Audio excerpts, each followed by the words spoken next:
change. It's constant. So I decided to move to New York, New Jersey in lock, stock, and barrel. Led with the knowledge management practice there, and then found an opportunity to build a practice around healthcare for pharmaceuticals within Microsoft. And so that was another change moment. And so I was doing that till I ran into who would be my boss in Redmond here, who said, well, complaining about Exchange server sprawls. And he said, do you want to complain, and do you want me to help me fix it? I said, what do you have in mind? And he said, we're building something, this office in the cloud.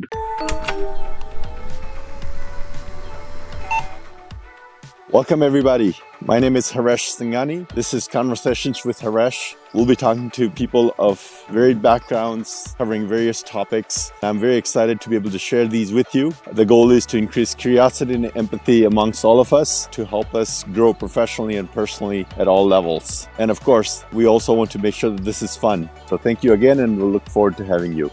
Welcome to another episode of our podcast.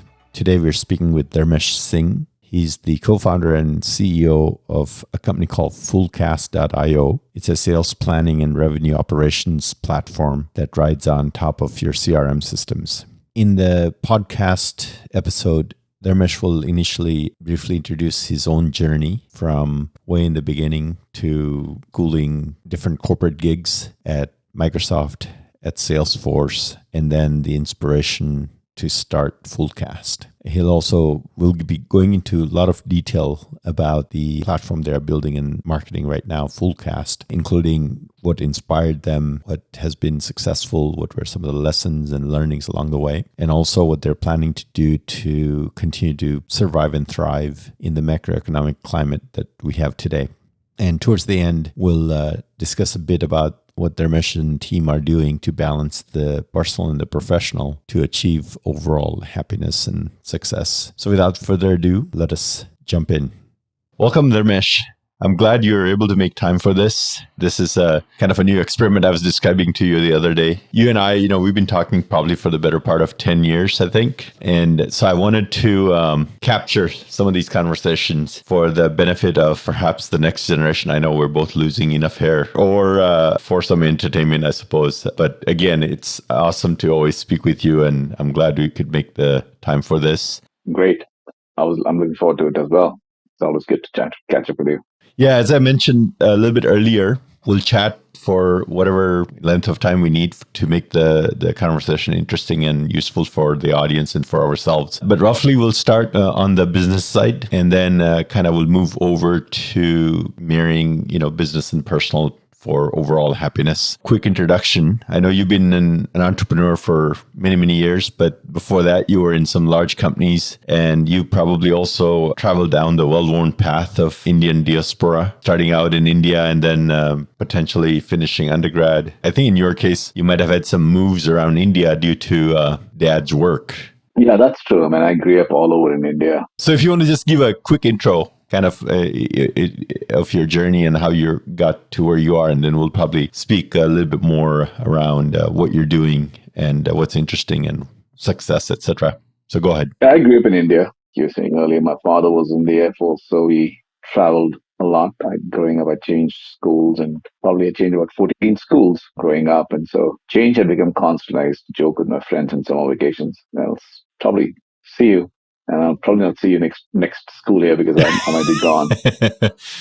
It was always this, and probably that made me who I am, because I'm very comfortable meeting new people, new places. I also started itching after some time for, doing something new. So I did college in India. I started work in Delhi, but quickly had this opportunity to go to Singapore for a 3-month project. And I saw an opportunity in Vietnam that was opening. At that point of time, I proposed to my bosses in Delhi, hey, we have this opportunity, we can do something larger in APAC, in Vietnam. And it was great. I was single. Vietnam was a great place. It was still opening up. And so we started us laying out computer networks in Vietnam, and I would shuttle between Singapore and Vietnam for a while till I got married, and then that lifestyle became unsustainable.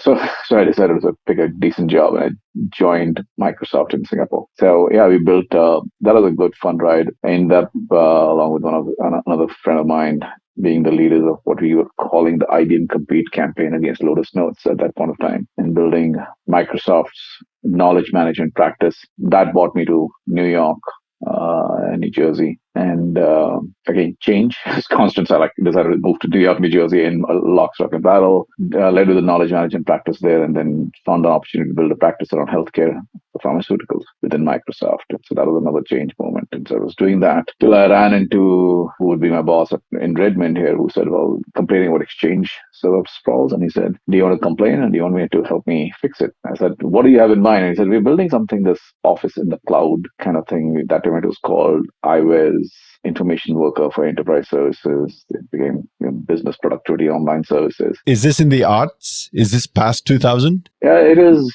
2007. Yeah. So 2007, I kind of decided to I had come here for an EBC to Redmond, and I just called my wife and said, hey, I decided to take this role over here because they told me you want to help us. I said, yes. So we moved to Seattle, and it's been great. I did that till 2013 till we mainstreamed Office 365 to Office, and I went to Salesforce, and then very quickly I was having an itch to go do my own thing. So 4 years, as soon as I finished my 4 years at Salesforce, I was out to build Fullcast. Yeah, so maybe we can segue into a little bit about what you're doing, what inspired you to kind of start Fullcast, right? And kind of what the vision was, where you saw the issues and where the opportunity was, and then how, you were able to start aligning the planets and the solutions and the people, resources, et cetera, to try to go after the problem. But was there like a specific trigger, or was this something that was brewing for a while and then you're like, okay, this is the right time? Well, there were definitely always has to have triggered in something. I mean, I always been on the side of building something anyway. So it was always anything, whether it was the knowledge management practice in Singapore, the business in Vietnam, building Office 365. I was always like, hey, let's go build something. When I joined Salesforce, I'd done business planning in Office 365 team and had a few engineering teams. But when I went to Salesforce, we saw the process, and the process was still very Excel driven to do this annual planning cycle. It starts in August, goes all the way. So I joined in February 2013, and the first thing Bala, who's now my partner, told me was, "Don't touch anything." I'm like, what does that mean? He says, "No, we have an IT freeze. We're still rolling out territories and quotas, and so we can't really mess around with Salesforce instance." I'm like, shouldn't we have given territories and quotas already? We already started the fiscal year. I said, no, this is a process. It's going to take some time. It's all Excel driven. And so things are still not settled. And so I was like, we started having discussion around the legal compliance aspects of it, because you're a salesperson starting a fiscal year. Legally, you're supposed to give them the quota and their territory. They can sue you if they don't have their territory and quota, because it's part of the compensation. Most people don't think of it because we just deal with the salespeople. We give them the territory and quota. But if there's a disgruntled person, he legally can go after you because you're impacting his comp. What if he doesn't make his quota? Right? Yeah, makes so sense. he doesn't have a number. So started figuring out what the problems were, and we said that we had, I think Bala was dealing with 1,500 spreadsheets across 400 managers, moving back and forth, everything being done manually. And I told him, I said, there's got to be a better way of doing this stuff. Just to interject, I mean, it's interesting that of all the places, Salesforce is where this was going on, right? yeah. And you would think that Salesforce would have figured this out, but Right. Salesforce was growing, and things were like all over the place. Everything was Excel driven. And the interesting piece was the strategy is always set by people who are done MBAs. They've never actually carried quota. So they can come in the fancy thing and ivory tower. You can come up with a territory plan, your quota, and how you're going to go to market and all those things. But when the plan hits the road, which is the sales guys, they're all up in the arms. They're like, who made this plan? I don't agree with this plan. I don't agree with my number. It's You not never based in sold it. You reality. don't know what's going on in my account. Right? And there's just this angst going on, and those two worlds are very different. And so we looked at solutions, and we said, there's got to be a better way of doing this thing. There's an economic cost to the businesses, because that's when if you're a salesperson, the two things you care about is how fast do you get territories, and is my quota right? How did my quota move from 1 million to 1.5 all of a sudden this year? Right? I just sold a large deal. Those triggers become the number one drivers for salespeople to say, adios, they're going off someplace else. And now think about the cost of replacing a fully ramped salesperson. Right? You got to go find a new person. It takes time to find this person, to allow them to ramp up. It's almost $1 million to replace a fully ramped account Senior exec. enterprise account executive. Yeah, exactly. If you're selling any 100K deals and all, right, it's a given, right? It takes time. So we looked at options, and there was nothing available. There was a platform called Anaplan, which was extremely cumbersome. We said there's got to be a better way, and by that time, Bala and I were spending some time with each other. kind of knew Bala at Microsoft as well, so that was familiar. Bala's background, is he a techie or a business side? He's an architect. So Bala and my paths they crossed paths, right? He was an architect on the Office 365 Got it. team. Okay. He went into Salesforce and started running the sales strategy side of the house. So we had crossed over. So we both had good mix of understanding of the business. I said, "Oh, this has got to be better way of doing this." And then I started noodling something in my head on what to do. But the problem was Bala was in San Francisco. I had refused to move to San Francisco. I was in Seattle, and it was important for him to move back. So I told him, I said, we'll wait till the right time." And when he moved back, that's when we started Fullcast, really to streamline these two worlds. We're really essentially building a platform that doesn't exist, right? So you have the marketing automation platforms like Marketo and Eloqua. You'll have CRM systems, you'll have outreach, but after that, it's just Excel spreadsheets and elbow grease. There is no platform for go-to-market planning that not only allows you to plan, but keep the plan in sync with all the things that are happening in the field, because sales is all very dynamic. And when I say sales, I'm talking the go-to-market, right? Which means sales and the customer success team. And if you have a renewals team, people are always changing roles, people get promoted, and all that change needs to be in sync with their plan. Nothing actually gets done, right? So for us, that was what we ended up solving for. So you started in 17, 16? Yeah, 2017 is when we started, and we've been at it, learning everything about what it takes to build a business. Did you or Bala before that time carry a quota ever? I have carried quota, Okay. right? But my quota was up at a very small quota. I've never been a direct salesperson. Okay. Okay. Right. Yep. But I've been in consulting and all those things. So I had my own quota, but it was not a sales quota per se. Got it. Okay. Yeah. And so when you were explaining this to your friends and family, when you were embarking on the journey, and partly also for the benefit of our audience, just a quick summary, maybe elevator pitch or a 1 or 2 sentence summary of the offering. So you mentioned the kind of the sales planning problem, right? What is the solution? So the solution is to really build out a platform that allows teams to build a go-to-market plan and keep it in sync with all the changes in the field. So build a platform that allows them to plan and operate the plan together, right? And what we believe is that if teams are able to optimize this exercise, then they can generate at least 2 to 10% additional revenue without doing anything, without hiring new salespeople, without doing anything, just getting more productivity per person, right? So now think about if you're a $100 million business, and I just told you that, hey, you don't need to hire more people. I'll give you an additional $20 million in ARR with your existing thing, right? And so we solve the problem that is of the status quo. The status quo for most businesses is expensive. Status quo is people reps are complaining about unfair territories, unfair quotas, which means they will leave. Which you have a higher rep attrition in general. You take too long to ramp reps, right? So like if someone takes enterprise sales cycles 9 months, and it's 9 months out of which 4 weeks the person is sitting after he gets hired to get a territory or quota. If I could bring that 4 weeks down to zero, I've given you a month back, which means I've got that 9 month ramp cycle to almost 8 months. Now multiply with the 100 or 200 salespeople that you have, right? And then overall, basically, our goal has been, and what we've seen with the platform is we've reduced the cost of sales, we increase attainment rate. Average industry attainment rate is 52%. Our customers are getting about 60%, which means you literally have to hire less people to do the same thing. And then most importantly, just driving the alignment as across the sales and customer success and renewals. I see.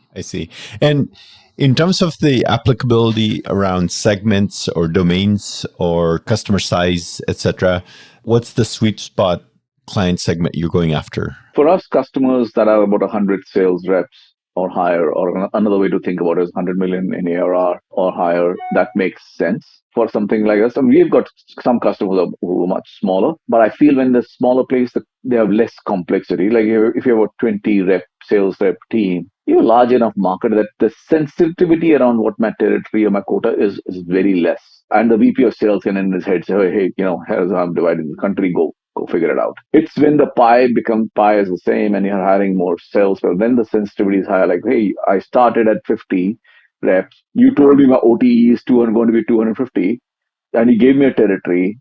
And now I see you hired another 50 more people, and you're giving them the territories, which you're recarving from my patch. So how does that impact my number? Like, will I make my number? Why did you take those accounts, right? So it gets more sensitive. For us, the scale part is important. We don't care about domain sales. Everybody does sales. In fact, we're starting in tech, but for us, insurance, finance, retail, those are large sales orgs. When you started this effort, now it's been like 7 years or so. But initially, in the first 1 or 2 years, etc., when you were starting, what were some of the biggest gotchas or kind of surprises, right? And whether it was on the product side, client side, resourcing teams, funding, etc. Maybe you have some in every one of those. Oh, there's surprises all along. Like, so, for example, I was told before joining and starting a company, you should get a letter of intent signed from people to show that people are interested in this problem. And there is a problem, and it's not a problem that just exists in my head. So we did that. We put together a couple of letter of intent. It means nothing. We realized we took those letter of intents and we said, let's go solve the problem, right? We will build it. And 6 months later, when we came back, the person said, "Oh, I don't feel the problem anymore. It's Wow. done." Okay. Right? But it also gave us a time to pause. Okay, why does the person feel this way? So there's a combination of things. When a letter of intents are non-binding, so there is definitely I just signed it if I'm a friend or some friend. That's the way to get rid of you at the time. Exactly, exactly. We didn't realize that they were like politely, yeah, I'll just sign it. You know what? The second aspect was we realized that planning alone is just probably a one-time thing. People think of it, then they get caught into the daily business. What's my plan? Problem of the day today. For us, that became a product extension. That's when we said, no, it's not just about planning. It's about building the plan and making it operationalizing it and keeping it in sync, right? So that was a way for us to sort of start thinking. The other part was also how would we fund it? And so we had a lot of things in our head. What we knew from the get go is we are not building a feature. This is a platform. And by definition, platforms need to be thought through end to end because it's like laying in the architecture. You can't go and undo stuff after the fact. It's just too expensive. Of course, yeah. With the letter of intent exercise had also told us that don't build anything that people are not going to put money on. So we were like, okay, we use services as a way to filter what people want to pay for. We ran our offering mostly as a services offer, not a product offer. And we said, these are the problems we can solve. And what I was testing over there was which problems of these three problems that I'm going after are people willing to pay for. So whatever they are willing to pay for, we will productize that issue in the platform first, right? Otherwise, I might think of let's go solve, a problem that tells you on, how to streamline go-to-market. They know they care more about routing at that point. Like, okay, like can we fix that issue? That's how we kind of built out the platform. So it took us took us about a year to sort of figure out all the different use cases. We knew the use cases. It's prioritization of the use cases. If you had to prioritize before that, like, would you have gotten it right, or how close would you have been? I don't even know if that. We were getting it half right. Right. No matter how much you know, your customers who are actually paying you, going to pay you, they will tell you. Now the challenge is you respond to every customer ask Sure. because that's when you started creating bespoke systems that don't scale and you need a large services company. If you want a platform, create a platform, then you have to sort of take the lowest common denominator and still have a viable product and build it out, right? So it was about the lens that I had was which use cases are being asked, and then how often, frequency wise. So you can have those two things together to say, okay, this is being asked, this is top asked, it's been asked 10 times. Sometimes they'll ask something and we just ignore it, and we might see that after 2 times they're not asking about it, so it's no longer an issue. When you describe it being a platform, right? Oftentimes, the definition of a platform entails some way for third-party partners to engage, right? So, is that part of this platform, and what are those mechanisms or means? So there are two ways to think of a platform, right? One is the classic. We ended up becoming a platform because third party people took dependency on us and we built on top of it. That's one way of looking at it. The other way is there are functionalities that need to get built and put together, and each functionality builds on itself. Today, as a startup, we have control over the second part, which is we are building a platform which has got multiple layers of functionality, and each functionality builds upon itself. At the same time, we need to create an open API where third-party people can build on top of it. Right? We are not there yet. We have APIs, but we're still a startup, right? And so we have to sort of build that mind share in the market. Like we have an app marketplace, right? So it's still very early days where If you're a compensation expert and you might have a compensation policy and you write that into thing. So then it becomes an organic marketplace platform that allows others as well to come in. Today we don't, we do, I mean, people can do it, but from a marketing perspective, we've not really gone after that market yet. Got it. Got it. Okay. As you look at kind of growth into the next phase or kind of next 10x growth, et cetera, right? What is the mix do you see between partnerships or channels versus, say, direct? And I'm not sure how big your own direct team is today. Our direct team is very small. That's a place that we kind of going to invest more. We're, in fundraising more and doing other things right now to go build it. Partnerships definitely are accelerants. Mm-hmm. We will see partnerships play a part in accelerating. I think the timing of it is super important. My experience working on partnerships when I was in a large company is it's easy to sign partnerships. It's very hard to execute on the partnerships because at the end of the day, partnerships get delivered in the field, which means there needs to be a win-win for both sides to make money. Right? In our case, because we built a platform that's no code, one aspect is what's the value for an SI? There are sales strategy partners Mm-hmm. whom we were looking to work with. For them, the value is we can help them scale. So if you're an individual sales strategy person who could probably just, because you're doing all this stuff manually, you can support only one customer. Well, if you have full cash, you can support 10 customers, right? And so definitely the sales strategy as marketplace development, those are plays, but still very early days. That's the way I think about it is always a push and a pull, right? And I'm actually seeing some of that part. Like we've got some other platform companies or tool companies reaching out to us for partnerships because our customers are asking them to work with us. They are telling us, hey, we get all this data from Fullcast. You guys should figure out a way to work with them and get the data into your system so that you can do all these things. And so what are the kind of the categories of these players? Compensation management.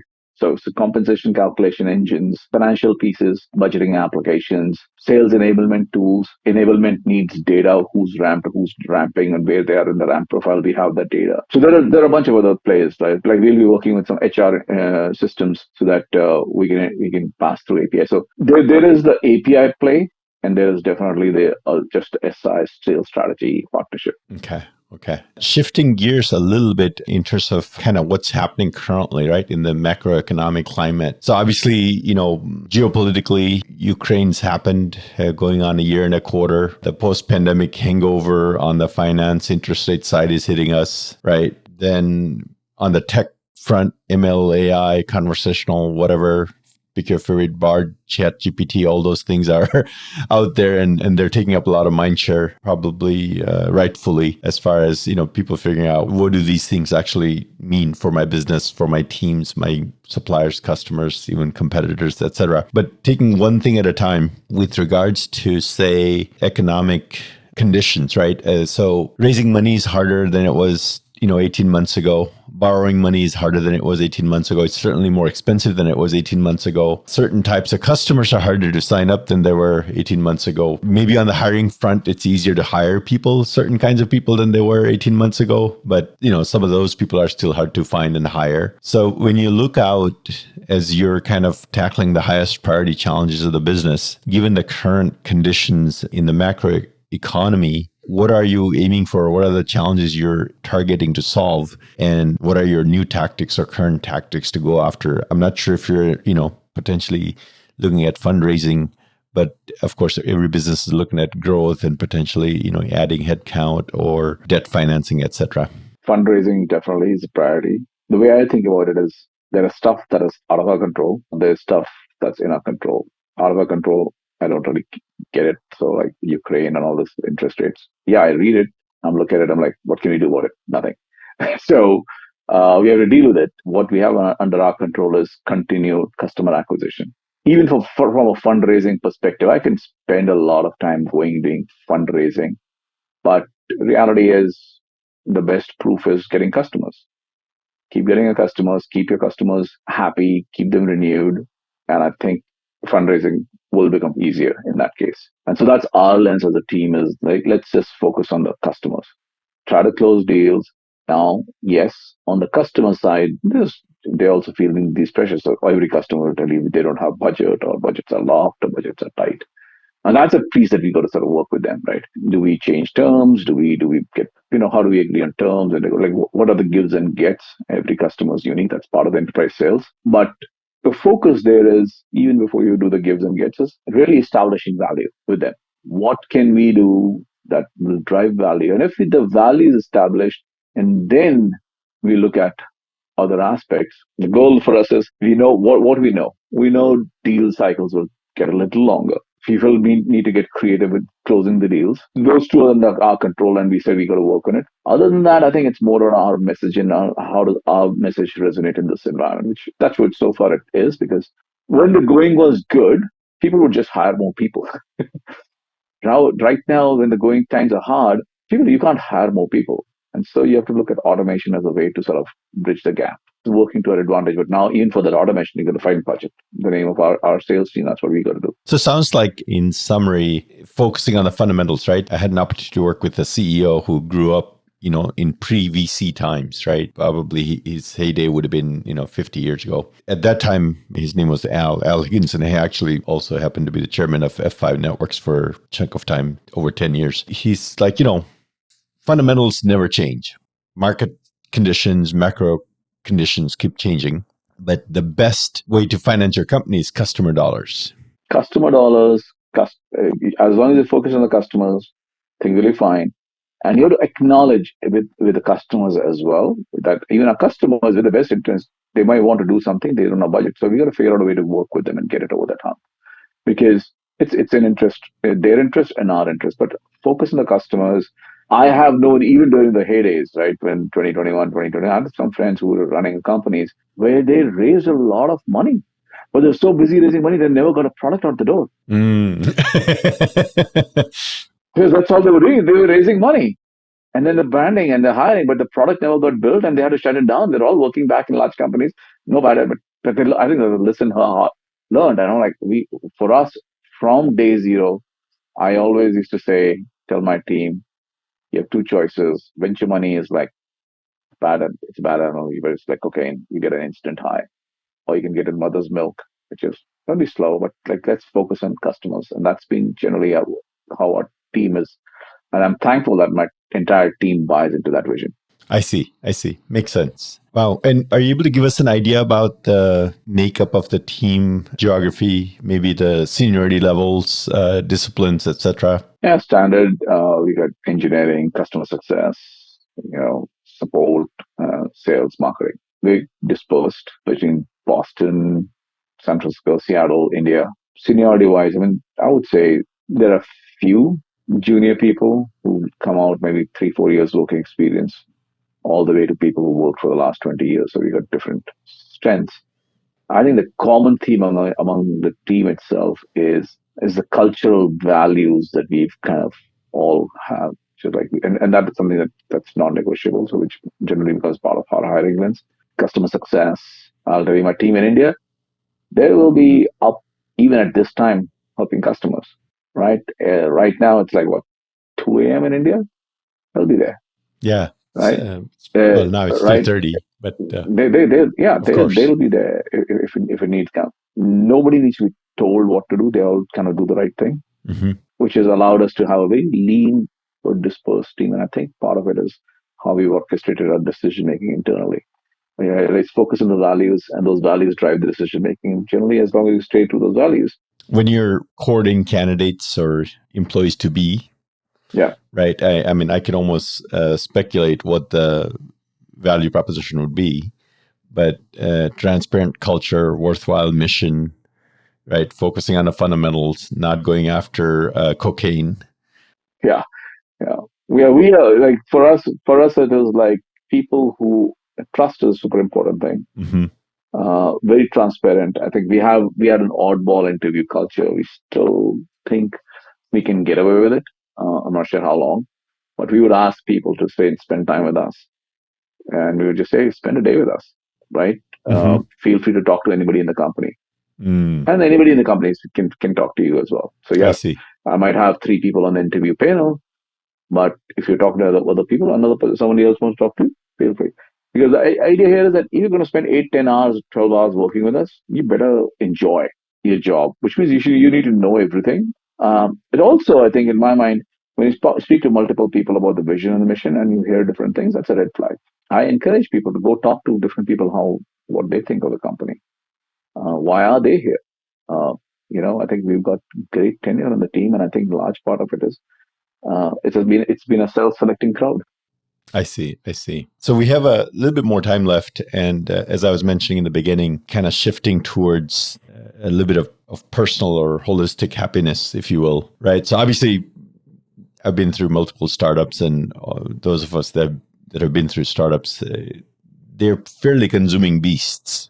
Right. So it definitely has to be a labor of love. The financial and rewards come in kind of lumps and in unpredictable intervals sometimes.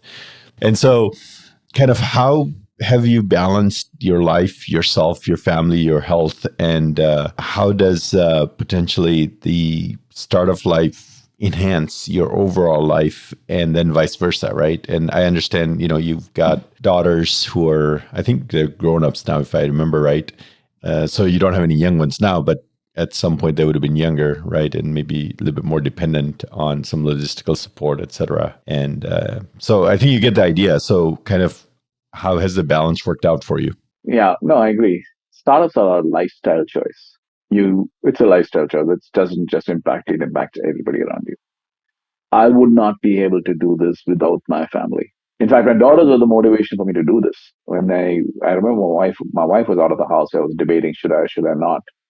Both my girls, they were still in school, just in high school, yeah. And they told me, Dad, you got to follow your dreams just like you tell us. And I looked at that night and said, okay, well, I can't keep telling them to go, yeah, you girls, you're growing, you can do whatever you want, follow your dreams, but I'm afraid. I It's can a smoke, you don't smoke. Yeah. So next morning we had the conversation, and they have been very supportive of it. Like sometimes my wife would get anxious, startup life. My daughter will say, "Mom, just leave him alone." But it also tells you learn a lot about yourself. I used to mentor companies Hmm. before I started my startup, and I realized the difference. It's like at that point of time, it's like I will teach you swimming because I have read the book Of course. versus I have actually swum. Yep. And that's been always interesting is now that even I did sales and strategy and all, when you're in it yourself, it's very different. It's been it's a learning exercise for myself. I think I've grown and become a different person. It's also been an exercise in me in cutting out what was not necessary out of my life. I think even in my social circles and stuff, I've intentionally chosen to cut things that would distract that I would consider a distraction at this stage in what I want to do. Choose to spend more time with my team. My partner is one of my best friends. Unlike most people who say, founder conflicts, I share everything. We share it, both of us. I wouldn't say it's one way. We both share everything. We share as a lot with our team as well, right? And I think both sometimes I've up days and down days, and we talk to our team. Hey, it's a startup. It's a marathon. Get candid about, hey, today I'm just going to take the day off. I just feel like I'm hitting the wall. Yep. It's okay. Sure, It's sure. okay to say that, Hmm. right? I'll be surprised if you're not hitting the wall some days. And it's important to create that environment within the company for people to say that and say, you know what, I know, just take the day off, whatever you need to do. So I think, yeah, overall, without family, I could do better on my health. That's just on me. I'm lazy. I find another email and I go with the complaint that my team has is Dharmesh. We text you at 3 a.m. You're there, 2 a.m. You're there, like you're always there, and it's part of it. I need to learn to disengage. Right? I think Bala does a much better job than I do. Uh, But he's taking some great trips. He's gone to the Amazon, to Alaska. He's gone to some other cool places. And I take a look at his pictures. I'm like, dude, it's a cool stuff. You've been able to disconnect. I can't, and that's probably I need to sort of get better at it. Yeah, one of the things that I've heard other friends and fellow entrepreneurs, and sometimes people who are leading consequential efforts in large companies and not necessarily leading the entrepreneurial journey, one of the things they've mentioned with regards to this particular topic, especially focusing on your health and kind of your core self, is that, and I'm not saying you're implying this, but it can be a false dichotomy that one takes away from the other. Yeah, it does. They're all linked, and I think I've always been spiritual, but since I went to the startup path, I've actually become more spiritual, I would say. Okay. It's a part of me where there are, it might not sound rational coming from a person who's like, I'm extremely pragmatic, but I always believe that there's a higher force at work. And as long as I do and we do the right things will happen. Sure. Right. So I think meditation has become a part of my life that I enjoy. But yes, I definitely do believe that a lot of things that someone might say, hey, we did it, it happened. Nothing is coincidence. There's always something that happens with design. So maybe you're doing more than you might admit to yourself as far as taking care of yourself. Yeah, I do. I mean, for me, that part, yeah. Meditating is good. I go for my walks. I do this thing, but I can't. Like, if somebody would say, do I carve an hour or 2 hours just to disconnect and go health or like, take vacations? I probably don't. Right. Yeah, and I find that sometimes the phase of the family also, like when your kids are in middle school or high school, then there's a natural rhythm. They have certain summers are off, then there's 2 or 3 weeks off at Christmas, and then if you have anything you're thinking about, you kind of have to squeeze it into those. And so in a sense, it forces the office people, which are the parents typically of the family, into certain rhythms, right? And then but once the birds have flown off the nest. Kids are gone. Like, my daughters are working now and they're gone. So I find out about a spring break when I take my dog for a walk and I see the sign on the school that says, oh, there's a spring break going on. No wonder things are quiet. Like, I have no idea. And I have to sort of force myself. And I think part of it is also just the environment. We're a small startup. We've not done crazy level of funding. And I'm pretty sure that it comes with its own set of challenges. But we've had COVID, we've gone through this war, we've gone through all the economic issues. And I just feel that, just when things are stabilizing, I think I could take a week quickly, something else hits up. And I'm like, okay, got to get back. So hopefully there'll be clear sailing days, but I'm enjoying it. That's one of the things I've really found out is I've got a great set of investors. I love all my investors. They've all additive value. It's more than just pure money. And what is a mix of like angels or individual types versus institutions that are participating so far? Largely it's institutionals. Yeah, I would say we are probably 80 to 90% institutional. Yeah, we started with a small round through friends and families, and there were friends who Sure. trusted me. But then the rest after that is all institutional. That's actually impressive that they're able to be as active and as valuable as you're saying that they are, because sometimes the individual investors have more, they sometimes may be less disciplined or less demanding in some ways, but the institutional investors, right, they have to run a program, right? And so it's great that even they are able to be supportive and adding value. So I think it's a question of like, I think it comes from a humility perspective.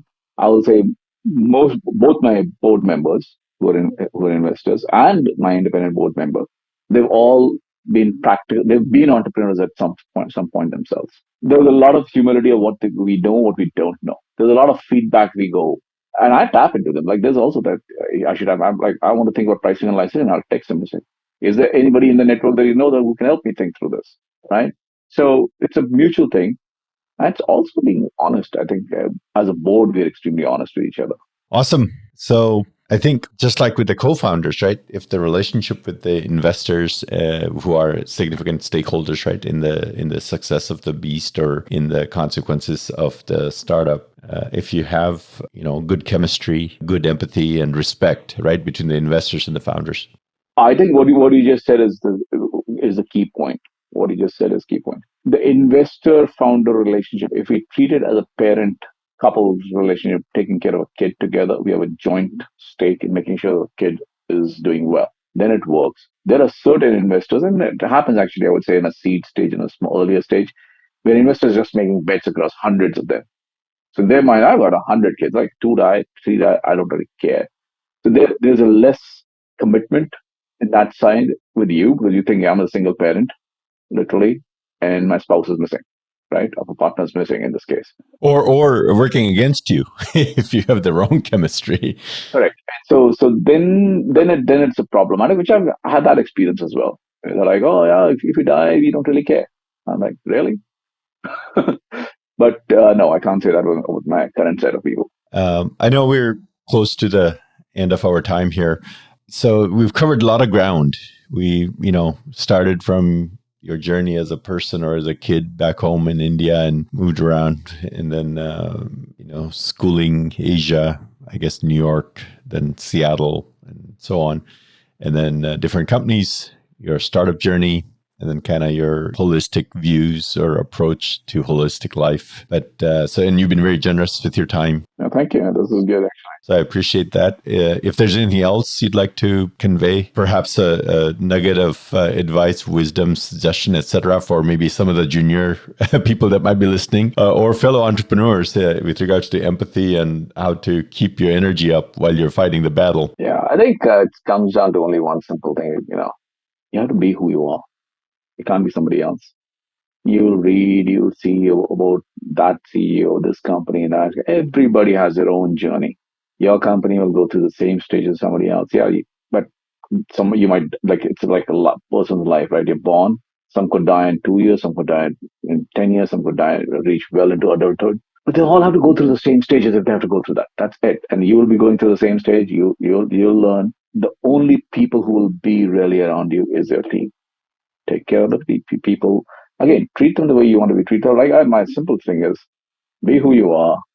Don't try to be someone else, and understand it's a lifestyle thing. You can't fake it. If you fake it, it's hard. You have to be authentic about who you are, and that's when you start facing what are you good at, what are you not good at. Makes sense. And sometimes, a lot of people think I'm the CEO or I'm the leader. I need to be good at everything. No, you don't. I actually probably am the dumbest guy on my team, right? I got everybody around me is smart. All I do is I just tell them, like, you know what? Hey, tell me what can I do for you that you don't want to do. I'll do it, right? And that seems to work. Yeah, this last part I'm loving because I think I have hope now. Well, yeah, I'm like, just tell me what. I just want you to do whatever you want to do. What unblocks you, I'll take care of that. Right? I've done everything. Like carried the Yeah, trash out of of the course, office and of done course. everything. So it's fine. I think that's a very good reminder or suggestion, right? We've all heard this before, but be yourself, then work with the team, family as well as your professional team to kind of as a unit, right? You make sure you covered all the bases. You never build a company alone, and the credit for building a company to one person is far fetched. It's never one person. Well, that's a wonderful note to leave on. Again, Dharmesh, thank you. Yeah, we'll be in touch. Thank you. Take care.